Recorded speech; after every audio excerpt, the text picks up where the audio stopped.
6 ամիսը կրկին անգամ բավարար ժամանակ էր, որպեսզի մենք հասկանանք, թե ինչ խնդիրներ ունենք նոր միասնական տոմսային համակարգի հետ կապված, եւ նաեւ բավարար ժամանակ էր, որպեսզի հասկանանք, որ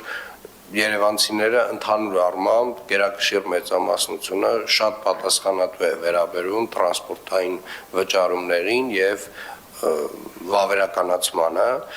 բայց նաև ունենք քաղաքացիներ, ովքեր որ մտածում են միգուցե որ եկել է, այսպես ասած, անվճար տրանսպորտային երթևեկության ժամանակը,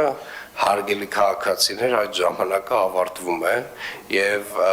հատուկ ուզում եմ նախազգուշացնել, որպեսզի հետո նաեւ այդ այսպես ասած մեծ բողոքները չլինեն, բա ինչի է այսպես եղավ, օրենսդրական փաթեթ է քննարկվելու վաղը ազգային ժողովում, որով որ արդեն նախատեսվում է հստակ տուգանք տրանսպորտային միջոցից օգտվելիս չվճարելու, չիդենտիֆիկացնելու, չվավերականացնելու համար եւ մենք իհարկե որոշ ժամանակ այս տեղեկատվական արշավը կիրականացնենք, բայց ինչ որ մի փուլից կսկսվի նաեւ տուգանվելը, կսկսվեն նաեւ տուգանվել այն մարդիկ, ովքեր որ չեն վճարում տրանսպորտից օգտվելու համար։